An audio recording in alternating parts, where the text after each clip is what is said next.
சென்னை திருவான்மியூரில் காதலித்த பெண்ணின் படத்தை வெளியிடப் போவதாக மிரட்டிய முன்னாள் காதலன் கைது செய்யப்பட்டார்.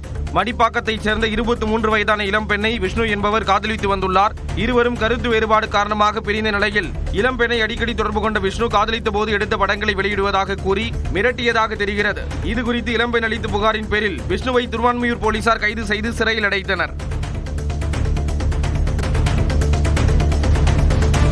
இந்தோனேஷியாவில் சொகுசு கப்பலில் திடீரென தீப்பற்றியதில் கர்ப்பிணி உட்பட 5 பேர் உயிரிழந்தனர். வடக்கு சுலவேசி மாகாணத்தின் தலாவுட் பகுதியில் இருந்து புறப்பட்ட KM பார்சிலோனா என்ற சொகுசு கப்பல் 280க்கும் மேற்பட்ட பயணிகளுடன் அந்த மாகாணத்தின் தலைநகர் மனாடோ நோக்கி சென்று கொண்டிருந்தது. அப்போது கப்பல் திடீரென தீப்பற்றி எரிந்தது.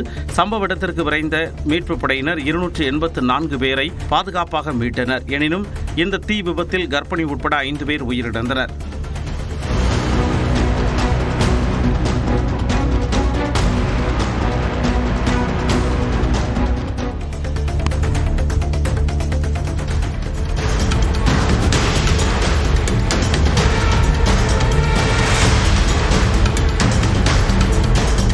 இந்தோனேஷியாவில் சொகுசு கப்பலில் திடீரென தீப்பற்றியதால் அதில் இருந்த பயணிகள் உயிரை கையில் பிடித்துக் கொண்டு கடலில் குதித்த பரபரப்பு காட்சிகள் தான் இவை.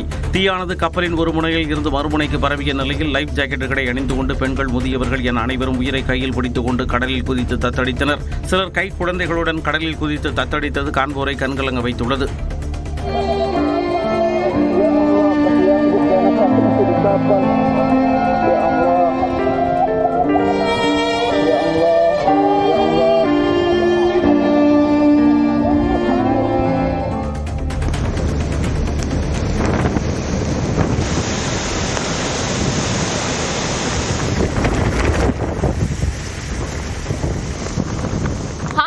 அச்சுறுத்திய டைபூன் விஃபா புயல் நேற்று மாலை கரையை கடந்தது. தென்சீன கடற்பகுதியில் உருவான டைபூன் விஃபா புயல் அந்நாட்டின் தன்னாட்சி மாகாணமான ஹாங்காங்கை தாக்கியது. மணிக்கு 160 கிலோமீட்டர் வேகத்தில் சூறைக்காற்று வீசியதால் பல்வேறு பகுதிகளில் மரங்கள், மின் கம்பங்கள் சாய்ந்தன. இதனால் பொதுமக்களின் இயல்பு வாழ்க்கை முடங்கியது.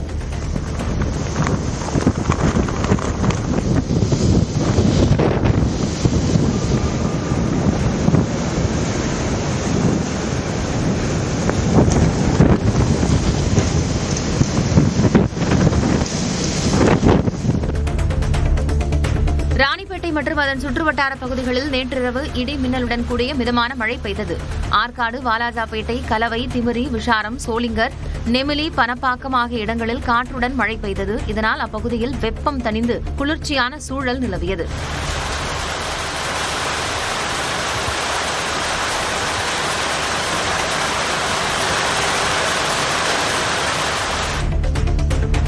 திருப்பத்தூர் மாவட்டம் ஆம்பூர் சுற்றுவட்டாரத்தில் கனமழை பெய்ததால் சாலைகளில் மழைநீர் பெருக்கெடுத்து ஓடியது.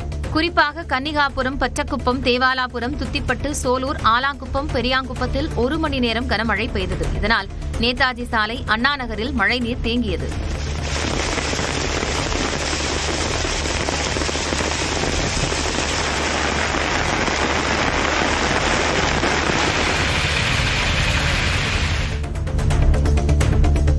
நீலகிரி, தென்காசி, தேனி மாவட்டங்களிலும் கோவை மாவட்ட மலைப்பகுதிகளிலும் இன்று கனமழைக்கு வாய்ப்பு இருப்பதாக வானிலை ஆய்வு மையம் தெரிவித்துள்ளது.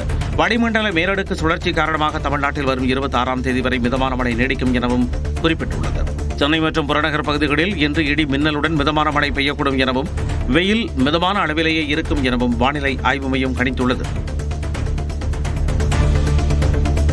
கடந்த 4 ஆண்டு திமுக ஆட்சியில் கூட்டுறவுத்துறை மூலம் சுமார் 66 லட்சம் விவசாயிகளுக்கு 53,340 கோடியே 60 லட்சம் ரூபாய் பயிர்க்கடன் வழங்கப்பட்டிருப்பதாக தமிழ்நாடு அரசு தெரிவித்துள்ளது. மேலும் 11,70,000 பேரின் 4,904 கோடி ரூபாய் தங்க நகை கடன் தள்ளுபடி செய்யப்பட்டுள்ளதாகவும் அரசு குறிப்பிட்டுள்ளது. சுமார் 1 லட்சம் ரூபாய் சுய உதவிக் குழுக்களுக்கு 2,118 கோடியே 80 லட்சம் ரூபாய் கடன் தள்ளுபடி செய்யப்பட்டிருப்பதாகவும் தமிழ்நாடு அரசு பெருமிதம் தெரிவித்துள்ளது. முதலமைச்சர் மு க ஸ்டாலின் நாளையும் நாளை மறுநாளும் திருப்பூர், கோவை மாவட்டங்களில் கள ஆய்வு மேற்கொள்ள உள்ளார். நாளை திருப்பூர் வேலம்பாளையத்தில் புதிதாக கட்டப்பட்டுள்ள அரசு மருத்துவமனை கட்டடத்தையும், மடத்துக்குளத்தில் முன்னாள் முதலமைச்சர் கருணாநிதியின் சிலையையும் திறந்து வைக்க உள்ளார். நாளை மறுநாள் உடுமலையில் பெரியார், அண்ணா, கருணாநிதி, அம்பேத்கர் ஆகியோரின் சிலைகளை திறந்து வைத்து நலத்திட்ட உதவிகளை முதலமைச்சர் வழங்க உள்ளார். பின்னர் பொள்ளாச்சி செல்லும் முதலமைச்சர் அங்கு புதிய கட்டடங்கள் மற்றும் காமராஜரின் சிலையை திறந்து வைப்பார் என தெரிவிக்கப்பட்டுள்ளது. மக்களை காப்போம் தமிழகத்தை மீட்போம் என்ற தனது சுற்றுப்பயணம் இமாலய வெற்றி பெற்றுள்ளதாக எதிர்க்கட்சித் தலைவர் எடப்பாடி பழனிசாமி தெரிவித்துள்ளார். சம்மந்தியை மீட்போம், சம்பாதித்த பணத்தை காப்போம், மக்களை மறப்போம், தமிழ்நாட்டை விற்போம் என்று இபிஎஸ் பயணம் பற்றி அறிக்கை வாயிலாக அமைச்சர் கே என் நேரு கிண்டல் செய்திருந்தார். இதற்கு பதிலளித்து அறிக்கை வெளியிட்டுள்ள எடப்பாடி பழனிசாமி, அமைச்சர் நேருவை விட்டு முதலமைச்சர் மு க ஸ்டாலின் ஆழம் பார்த்திருக்கிறார் என்று விமர்சித்துள்ளார். என்ன மடைமாற்றம் செய்தாலும் தனது எழுச்சி பயணம் தொடரும் என்றும் இபிஎஸ் குறிப்பிட்டுள்ளார். ஆட்சியில் பங்கு கொடுக்க தாங்கள் ஏமாளிகள் அல்ல என எடப்பாடி பழனிசாமி கூறியதில் உள்நோக்கம் இல்லை என பாஜக மாநில தலைவர் நயினார் நாகேந்திரன் தெரிவித்துள்ளார். நாகையில் செய்தியாளர்களை சந்தித்த நயினார் நாகேந்திரன், அதிமுகவை பாஜக கபலீகரம் செய்துவிடும் என்ற பேச்சுக்கே இபிஎஸ் இவ்வாறு பதிலளித்ததாக கூறினார். திமுக காரங்க அவங்களை தூண்டி எப்படி கேட்குறாங்க அப்படின்னா, நீங்கள் அடகு வச்சுட்டு போயிருவீங்க, பாரதிய ஜனதா கபலீகரம் பண்ணிடும் அப்படின்னு சொல்லி அந்த பேசுனதுக்கு அவருடைய பதிலை தெரிவித்திருக்காரே தவிர இதில் உள்ளர்த்தமோ உள்நோக்கமோ எதுவும் இல்லை. வன்னியர்களுக்கு இடஒதுக்கீடு வழங்காமல் திமுக அரசு ஏமாற்றியதாக பாமக தலைவர் அன்புமணி ராமதாஸ் குற்றம் சாட்டியுள்ளார். வன்னியர்களுக்கு 10.5% இடஒதுக்கீடு வழங்கப்படாததை கண்டித்து விழுப்புரத்தில் அன்புமணி ராமதாஸ் தலைமையில் போராட்டம் நடைபெற்றது.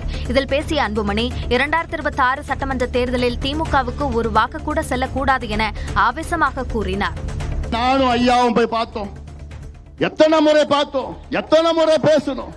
ஒவ்வொரு முறையும் நிச்சயமா நான் செய்கிறேன் பொய்ய சொன்னேன். ஸ்டாலின் அவர்களே, இந்த தேர்தலை நாங்க பார்த்துட்டு போறோம், பார்க்கதான் போறோம். நம்ம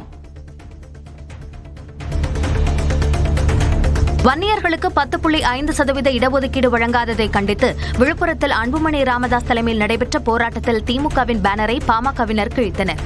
முன்னதாக ஆர்ப்பாட்டத்திற்கு அன்புமணி வரும்போது மேடையிலிருந்து கீழே விழுந்த பாமக தொண்டர்களால் பரபரப்பு ஏற்பட்டது.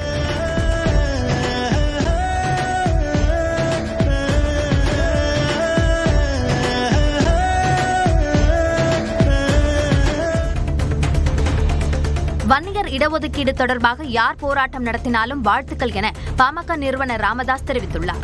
வன்னியர் சங்கத்தின் 46வது ஆண்டு தொடக்க விழாவையொட்டி நடைபெற்ற விழாவில் பாமக நிறுவனர் ராமதாஸ் கொடியேற்றினார். தொடர்ந்து செய்தியாளர்களிடம் பேசிய ராமதாஸ், இடஒதுக்கீடு சம்பந்தமாக யார் போராட்டம் நடத்தினாலும் வாழ்த்துக்கள் என்று அன்புமணிக்கு மறைமுகமாக வாழ்த்து தெரிவித்தார். அன்புமணி ஆதரவாளர்களான எம்எல்ஏக்கள் சிவக்குமார், சதாசிவம், வெங்கடேஸ்வரன் உள்ளிட்டோர் பாமகவிலிருந்து நீக்கப்பட்டதாக ராமதாஸால் நியமிக்கப்பட்ட தலைமை நிலைய செயலாளர் அன்பழகன் தெரிவித்துள்ளார். விழுப்புரம் மாவட்டம் தைலாபுரம் தோட்டத்தில் கட்சி நிர்வாகிகளுடன் ஆலோசனை மேற்கொண்ட ராமதாஸ் இந்த முடிவை எடுத்ததாக தெரிவிக்கப்பட்டுள்ளது. மேலும் வழக்கறிஞர் பாலுவும் கட்சியின் அடிப்படை உறுப்பினர் பொறுப்பிலிருந்து நீக்கப்பட்டதாக அறிவிக்கப்பட்டுள்ளது. தமிழ்நாட்டில் அரசியல் தீண்டாமை நிலவுவதாக நாம் தமிழர் தலைமை ஒருங்கிணைப்பாளர் சீமான் தெரிவித்துள்ளார். மூக்கமுத்து மறைவை ஒட்டி ஆழ்வார்பேட்டையில் உள்ள முதலமைச்சர் வீட்டுக்கு நேரில் சென்ற சீமான் அவருக்கு ஆறுதல் தெரிவித்தார்.